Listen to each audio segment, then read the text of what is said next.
नमस्कार दोस्तों, आपके अपने YouTube चैनल कलाम स्टडी में आपका हार्दिक स्वागत है। दोस्तों, आज हम चर्चा करेंगे आज के करंट अफेयर्स के बारे में। और आज है 31 जनवरी 2019। तो आज हम देखेंगे 31 जनवरी का करंट अफेयर्स। 31 जनवरी का करंट अफेयर्स देखने से पहले हम एक क्वेश्चन देख लेते हैं जो कल वाले वीडियो में हमने आपसे पूछा था, उसका आंसर क्या होगा। तो वह क्वेश्चन है दोस्तों, हाल ही में किस देश ने चीन के साथ व्यापारिक समझौता खत्म करने का निर्णय लिया है। तो किस देश ने लिया है, तो वो लिया मलेशिया ने। तो इसका राइट आंसर हो गया मलेशिया। तो ये था दोस्तों कल वाले वीडियो के क्वेश्चन का आंसर। अब हम देखते हैं आज का करंट अफेयर्स। इससे पहले दोस्तों आपसे एक निवेदन है, यदि आपने अभी तक हमारी वीडियो को लाइक नहीं किया है तो पहले आप हमारी वीडियो को लाइक करें। यदि हमारे चैनल पर पहली बार आए हैं और चैनल को अभी तक सब्सक्राइब नहीं किया है तो नीचे दिए गए लाल सब्सक्राइब के बटन पर जाकर चैनल को सब्सक्राइब जरूर करें। तथा जिसने पास का घंटे का निशान दिया हुआ है उसको नहीं दबाया है, उस घंटे के निशान को भी वो जरूर दबा दें, जिससे हमारे नए वीडियो की सूचना तुरंत आपको मिल सके। तो इस वीडियो की PDF फाइल का लिंक दोस्तों नीचे डिस्क्रिप्शन में दे दिया है, तो वहाँ पर जाकर आप इस वीडियो की PDF फाइल भी डाउनलोड कर सकते हैं। तो हमारे वीडियो को अपने सभी दोस्तों के साथ शेयर जरूर करें। अब देखते हैं दोस्तों आज का पहला क्वेश्चन। तो आज का पहला क्वेश्चन है दोस्तों, ट्रांसपेरेंसी इंटरनेशनल ने ग्लोबल करप्शन इंडेक्स 2018 जारी की है, जिसमें भारत का कौन से स्थान पर रहा है। तो दोस्तों वैश्विक भ्रष्टाचार सूचकांक जारी किया है ट्रांसपेरेंसी इंटरनेशनल ने, तो उसमें भारत का स्थान कौन सा रहा है। भारत का स्थान रहा 78वां स्थान रहा है। तो इसके बारे में जानते हैं दोस्तों। तो ये फोटो में आपको दिखाई दे रहा है, करप्शन के जो इंडेक्स जारी हुआ है वो दिखाई दे रहा है। दोस्तों भारत 41 अंकों के साथ दुनिया के 180 देशों की सूची में 3 स्थान की वृद्धि के साथ 78वें स्थान पर पहुंच गया है। और चीन 87 पर है। और पाकिस्तान दोस्तों, हमारा पड़ोसी देश पाकिस्तान है, वो 117वें स्थान पर है वर्तमान में। तो सूची में सबसे पहले नंबर पर कौन है। डेनमार्क और न्यूजीलैंड पहले स्थान पर हैं, जिनके 18 और 87 अंक हैं। तथा 10, 13 और 13 के स्कोर के साथ सोमालिया, सीरिया और दक्षिण सूडान सबसे निचले पायदान पर है। तो दोस्तों सबसे कम भ्रष्टाचार वाले देश कौन से हैं, तो वो हैं डेनमार्क और न्यूजीलैंड। अब देखते हैं नेक्स्ट क्वेश्चन। अगला क्वेश्चन है, विश्व इस्पात संघ के अनुसार भारत किस देश को पीछे पछाड़ते हुए दूसरा सबसे बड़ा क्रूड स्टील निर्माता बन गया है। दोस्तों विश्व इस्पात संघ जापान को पीछे छोड़ते हुए विश्व का दूसरा सबसे बड़ा क्रूड स्टील निर्माता बन गया है। दोस्तों इसके बारे में जानते हैं। तो जापान के बारे में जानते हैं। जापान की बात आई है तो जापान को पीछे पछाड़ा है। तो विश्व का दूसरा सबसे बड़ा कच्चा इस्पात उत्पादक देश कौन सा बन गया है, भारत देश बन गया है। तो पहले पर कौन है, इस बारे में जानते हैं दोस्तों। तो जापान के बारे में जानते हैं। पहले जापान की राजधानी कहाँ है, तो टोक्यो है जापान की वर्तमान राजधानी। प्रधानमंत्री कौन है जापान के, जापान के प्रधानमंत्री हैं दोस्तों शिंजो आबे। जापान की मुद्रा क्या है, जापान की मुद्रा है दोस्तों येन है जापान की मुद्रा। तो दोस्तों इस क्वेश्चन के बारे में देखते हैं। तो विश्व इस्पात संघ के अनुसार भारत ने जापान को दुनिया के दूसरे सबसे बड़े इस्पात उत्पादक देश के रूप में प्रतिस्थापित किया है। जबकि दोस्तों चीन कच्चे इस्पात का सबसे बड़ा उत्पादक देश है। जो अपना पड़ोसी देश चीन है वो पहले स्थान पर है, दूसरे पर भारत आ गया है, तो तीसरे पर जापान चला गया है, चौथे स्थान पर अमेरिका है। तो दोस्तों जिसका उत्पादन कितना है, चीन का 51% से अधिक है। तो वैश्विक इस्पात निकाय ने अपनी नवीनतम रिपोर्ट में कहा है कि चीन का कच्चा इस्पात उत्पादन 2018 में 6.6% बढ़कर 928.3 मिलियन टन हो गया है, जो 2017 में 870.9 मीट्रिक टन था। इसके बाद दूसरे स्थान पर भारत रहा है। अब देखते हैं अगला क्वेश्चन। अगला क्वेश्चन है, पाकिस्तान में सिविल जज के रूप में नियुक्त होने वाली पहली हिंदू महिला कौन बन गई है। दोस्तों पाकिस्तान में हाल ही में पहली हिंदू महिला बनी है जो सिविल जज बनी है, तो वो कौन है, तो वो है दोस्तों सुमन कुमारी। तो इसका राइट आंसर हो गया सुमन कुमारी। तो सुमन कुमारी कौन है, इनके बारे में जानते हैं। तो ये फोटो में आपको दिखाई दे रही है, ये हैं सुमन कुमारी। तो बात पाकिस्तान की है, तो दोस्तों पाकिस्तान के बारे में जानते हैं। तो पाकिस्तान की राजधानी क्या है, इस्लामाबाद है पाकिस्तान की राजधानी। प्रधानमंत्री हैं इमरान खान है, मुद्रा है पाकिस्तानी रुपया। तो इतनी जानकारी दोस्तों पड़ोसी देश के बारे में। अब दोस्तों इस क्वेश्चन के बारे में देखते हैं। तो न्यायिक अधिकारियों को शामिल करने के लिए दोस्तों ये एग्जाम होती है, उस एग्जाम को उत्तीर्ण करने के बाद सुमन कुमारी पाकिस्तान में सिविल जज के रूप में नियुक्त होने वाली पहली हिंदू महिला बन गई हैं। दोस्तों सुमन कुमारी जो कामबार शहाद कोर्ट से आती हैं या उनसे संपर्क रखती हैं, अपने पैतृक जिले में सेवा देंगी। पैतृक जिले में ही जज नियुक्त की गई है। दोस्तों हिंदू समुदाय के पहले न्यायाधीश कौन थे, जस्टिस राणा भगवान दास थे, जिन्होंने 2005 से 2007 के बीच संक्षिप्त अवधि के लिए कार्यवाहक मुख्य न्यायाधीश के रूप में भी कार्य किया था। अब देखते हैं अगला क्वेश्चन। नेक्स्ट क्वेश्चन है, हाल ही में जीवन संपर्क परियोजना की घोषणा किस राज्य के द्वारा की गई है। तो दोस्तों हाल ही में जीवन संपर्क परियोजना की घोषणा उड़ीसा राज्य के द्वारा की गई है, तो इसका राइट आंसर हो गया उड़ीसा। तो ये फोटो में आपको दिखाई दे रहे हैं, ये उड़ीसा के मुख्यमंत्री हैं नवीन पटनायक। तो उड़ीसा के बारे में जानते हैं। तो उड़ीसा का गठन कब हुआ दोस्तों? तो उड़ीसा राज्य का गठन 1 अप्रैल 1936 को हुआ। राजधानी कहाँ है? भुवनेश्वर है। मुख्यमंत्री कौन है? तो मुख्यमंत्री है नवीन पटनायक। राज्यपाल कौन है? गणेशी लाल हैं वर्तमान राज्यपाल उड़ीसा के। तो दोस्तों हर वीडियो में मैं किसी न किसी राज्य का गठन, राजधानी, मुख्यमंत्री और राज्यपाल के बारे में बताता रहता हूं।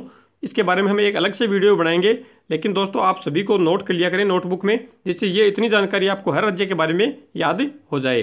अब देखते हैं दोस्तों इस क्वेश्चन के बारे में जानकारी। तो उड़ीसा के मुख्यमंत्री नवीन पटनायक ने दोस्तों राज्य के विशेष रूप से कमजोर आदिवासी समूहों के बीच राज्य सरकार के विकास और कल्याणकारी पहलों के बारे में जागरूकता पैदा करने के लिए यूनिसेफ इंडिया के साथ साझेदारी में दोस्तों जीवन संपर्क योजना या परियोजना की घोषणा की है। तो नवीन पटनायक द्वारा दोस्तों आदिवासी मेला के रूप में प्रसिद्ध वार्षिक आदिवासी मेले का उद्घाटन करने के बाद में इस परियोजना की घोषणा की गई। दोस्तों इस परियोजना में क्या होगा? तो जीवन संपर्क परियोजना के फोकस क्षेत्रों में दोस्तों कौशल विकास, समुदाय को सशक्त बनाना, सहयोग और देश के 75 आदिवासी समुदायों के समूहों के बीच नवाचार करना शामिल होंगे। तो 13 विशेष रूप से कमजोर आदिवासी समूह जो उड़ीसा में 12 जिले के दूर दराज और दूर इलाकों में रहते हैं, उनसे सरकार की उनकी जो सरकारी योजनाएं है वो उन तक पहुंचाना, उनकी जानकारी उन तक पहुंचाना इस योजना का प्रमुख उद्देश्य होगा।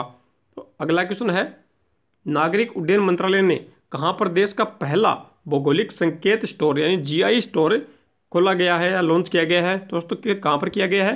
तो ये गोवा में किया गया है। तो इसका राइट आंसर हो गया गोवा में। तो हमारे नागरिक उड्डयन मंत्री कौन है? सुरेश प्रभु हैं, जिन्होंने इस योजना का लॉन्च किया, इस योजना का शुभारंभ किया। तो ये फोटो में आपको सुरेश प्रभु दिखाई दे रहे हैं। तो गोवा में किया गया। दोस्तों गोवा के बारे में बताता हूँ आपको। तो गोवा का गठन कब हुआ? तो 30 मई 1987 को गोवा राज्य का गठन हुआ। राजधानी कहाँ है? पणजी है वहाँ की राजधानी। मुख्यमंत्री कौन है? मनोहर पारिकर है वहाँ के वर्तमान मुख्यमंत्री। तो राज्यपाल कौन है? मृदुला सिन्हा। तो इतनी जानकारी गोवा के बारे में। तो इस GI स्टोर के बारे में जानते हैं दोस्तों।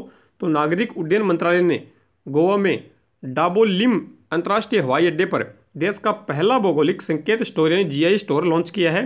तो केंद्रीय नागरिक उड्डयन मंत्री सुरेश प्रभु ने लॉन्चिंग के दौरान कहा कि GI स्टोर हवाई अड्डे पर कारीगरों और हस्तशिल्पियों द्वारा बनाए गए स्थानीय उत्पादों को बढ़ावा देंगे। तो यह स्टोर भारतीय विमानपत्तन प्राधिकरण द्वारा दोस्तों KSU export promotion council of India की साझेदारी में स्थापित किया गया है। नेक्स्ट क्वेश्चन देखते हैं। अगला क्वेश्चन है, राष्ट्रीय नमक सत्याग्रह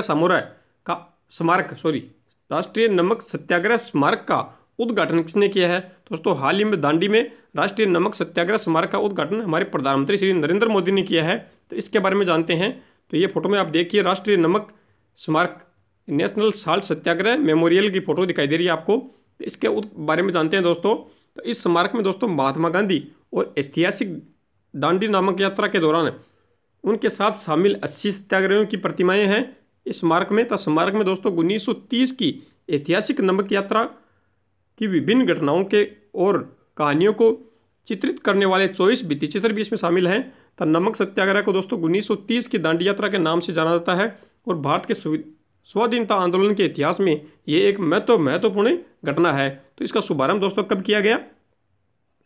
तो 30 जनवरी को किया गया। 30 जनवरी को ही दोस्तों क्यों किया गया? क्योंकि 30 जनवरी को महात्मा गांधी की 71वीं पुण्यतिथि मनाई जा रही थी, जिसके उपलक्ष्य में ये महात्मा गांधी स्मारक का उद्घाटन प्रधानमंत्री नरेंद्र मोदी ने किया। तो इसके बारे में और जानते हैं दोस्तों। तो भारत सरकार के संस्कृति मंत्रालय द्वारा CPWD को सौंपे गए इस प्रतिष्ठित कार्य को CPWD के समर्पित टीम ने दोस्तों 72.23 करोड़ रुपए की स्वीकृति राशि में 20 महीने के समय में इसे पूरा कर लिया है। अब नेक्स्ट क्वेश्चन है, हाल ही में राउंड द वर्ल्ड नौका दौड़ किसने जीती है? दोस्तों हाल ही में राउंड द वर्ल्ड नौका दौड़ जीती है। जीतने वाले कौन? जीन ल्यूक वान डेन हेडे।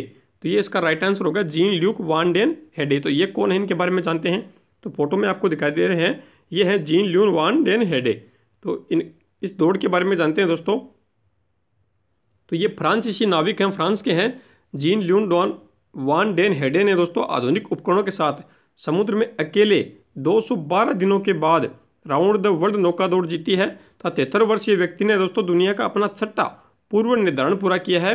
30,000 मील की गोल्डन ग्लोब रेस को पूरा करने वाले सबसे पुराने व्यक्ति बन गए हैं। जुलाई 2018 की शुरुआत करने वाले 19 नाविकों में से दोस्तों केवल 5 अभी भी दौड़ में थे।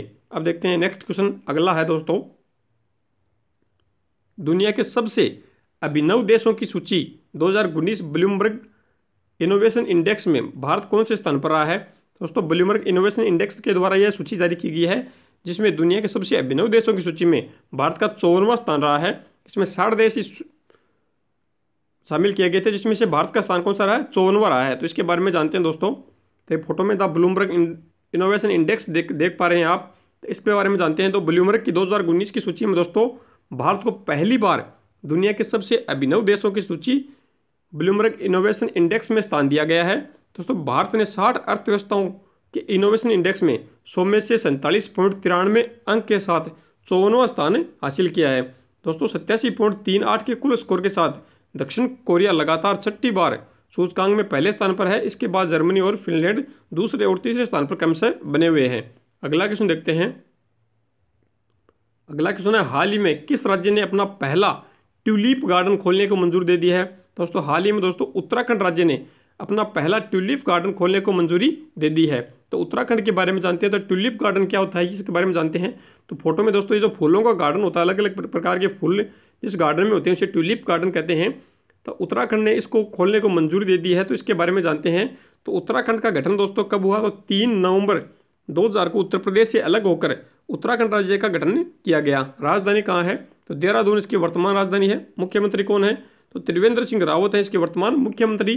तो राज्यपाल है बेबी रानी मौर्य। ये उत्तराखंड के बारे में इतनी जानकारी आपको आज बता दी है। तो इस ट्यूलिप गार्डन के बारे में जानते हैं। तो ये कहाँ पर खोला गया है, दोस्तों उत्तराखंड का पहला ट्यूलिप गार्डन 50 करोड़ रुपए की लागत से पिथौरागढ़ जिले में 50 हेक्टेयर से अधिक वन भूमि पर खोला जाएगा। तो राज्य सरकार ने दोस्तों उद्यान के विकास के लिए केंद्र की मंजूरी भी प्राप्त कर ली है।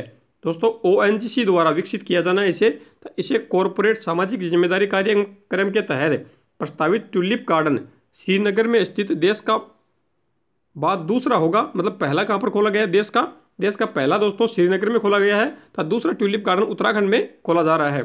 तो राज्य सरकार के 13 जिलों और 13 नए गंतव्य योजनाओं के तहत इसका चयन किया गया है, ताकि जिले के पर्यटकों को आकर्षित किया जा सके। तो ये था दोस्तों इस क्वेश्चन के बारे में। अब देखते हैं आज का आखिरी क्वेश्चन।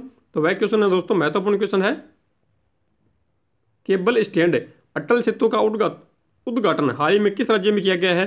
दोस्तों केबल स्टैंड अटल सेतु का उद्घाटन हाल ही में गोवा में किया गया है। तो इसका राइट आंसर हो गया गोवा। तो गोवा के बारे में हमने आपको इस वीडियो में पहले भी बताया, फिर बता देते हैं। तो ये फोटो में आपको दिखाई दे रहा है, ये है अटल सेतु जिसका उद्घाटन हाल ही में किया गया है। तो गोवा का गठन कब हुआ, तो 30 मई 1987 को गोवा का गठन हुआ।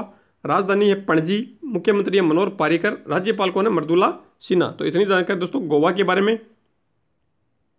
अब देखते हैं अटल सेतु के बारे में। दोस्तों तारों पर जुड़ने वाला ये अटल सेतु पुल उत्तर भारत का पहला पुल है और देश में अपनी तरह का चौथा पुल है। रक्षा मंत्री ने दोस्तों बसोहली में रावी नदी पर 145 करोड़ रुपए की लागत से बने 592 मीटर लंबे इस केबल स्टैंड ब्रिज को हमारे पूर्व प्रधानमंत्री अटल बिहारी वाजपेयी के जन्मदिन का तोहफा करार दिया है। तो रक्षा मंत्री ने दोस्तों कहा है कि इससे जम्मू कश्मीर और हिमाचल व पंजाब को फायदा होगा। तो इतनी जानकारी दोस्तों इस क्वेश्चन के बारे में। अब दोस्तों एक क्वेश्चन मैं आपके लिए छोड़कर जा रहा हूं, जिसका आंसर आपको नीचे कमेंट बॉक्स में जरूर देना है। तो वह क्वेश्चन है, ऑक्सफोर्ड डिक्शनरी ने किस शब्द को Hindi word of the year घोषित किया है। तो किस शब्द को किया है, ऑप्शन है आधार, जय हिंद, भामाशाह, नारी शक्ति। तो इन चारों में से जो भी राइट आंसर होगा वह नीचे कमेंट करके कमेंट बॉक्स में हमें बताएं। तो कमेंट बॉक्स में हमें बताएं दोस्तों कि हमारा वीडियो आपको कैसा लगा। वीडियो पसंद आए तो वीडियो को लाइक और सभी दोस्तों के साथ शेयर जरूर करें। तो दोस्तों चैनल को आपने अभी तक सब्सक्राइब नहीं किया है तो नीचे दिए गए लाल सब्सक्राइब के बटन पर जाकर चैनल को सब्सक्राइब जरूर करें। तो उसके पास जो घंटे का निशान बना हुआ है उस घंटे के निशान को जरूर दबा दें, जिससे हमारे नए वीडियो की सूचना तुरंत आपको मिल सके। धन्यवाद दोस्तों।